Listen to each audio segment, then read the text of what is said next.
నోట్లో వేసుకుంటే కరిగిపోయేలా సున్నుండలు అయితే చేయబోతున్నాను. 1/2 కేజీ మినప్పప్పు, అలాగనే 1/4 కేజీ పంచదార, దానికి ఒక 6 యాలక్కాయలు. వీటిని బాగా పచ్చివాసన పోయే వరకు వేపుకోవాలి. మంచి సువాసన వస్తుంది మినప్పప్పు. అప్పుడు మనం వేపుకొని ఆరినాక పౌడర్ చేసుకుంటున్నాను.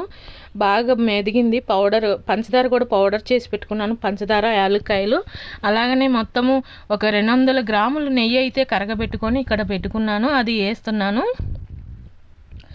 మనం పిల్లలు వీక్గా పిల్లలకి నడుము నొప్పులు వయసు పిల్లలకి నడుము నొప్పులు, మగపిల్లలు, ఆడపిల్లలు బలహీనతగా ఉన్న వాళ్ళకి ఈ లడ్డూలు పెడితే చాలా అంటే చాలా బలం అండి. అలాగనే ఆడవాళ్ళకి కూడా చాలా బ్యాక్ పెయిన్ ఉండవాలి. రోజుకి 2 లడ్డూలు తింటే చాలా అంటే చాలా బ్యాక్ పెయిన్ అనేది ఉండదు. ఎందుకంటే బోన్కి మంచి కాల్షియం ఉంటుంది.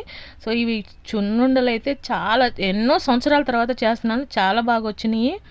మీరు కావాలంటే కాల్షియం కూడా యాడ్ చేసుకో, జీడిపప్పు కూడా యాడ్ చేసుకోవచ్చు. నేనైతే యాడ్ చేయలేదు. సో నేను బాదం పప్పు వేసాను, దానికి కరెంటు పూటన నేను అది చేయలేకపోయాను. బాదం పప్పు కూడా పౌడర్ చేశాను అనమాట దానిలోనే. సో ఇప్పుడు ఈ లడ్లు అయితే రెడీ అయిపోయింది. చాలా నాకు 50 లడ్లు అయితే అయినాయి, చాలా టేస్ట్గా వచ్చినాయి.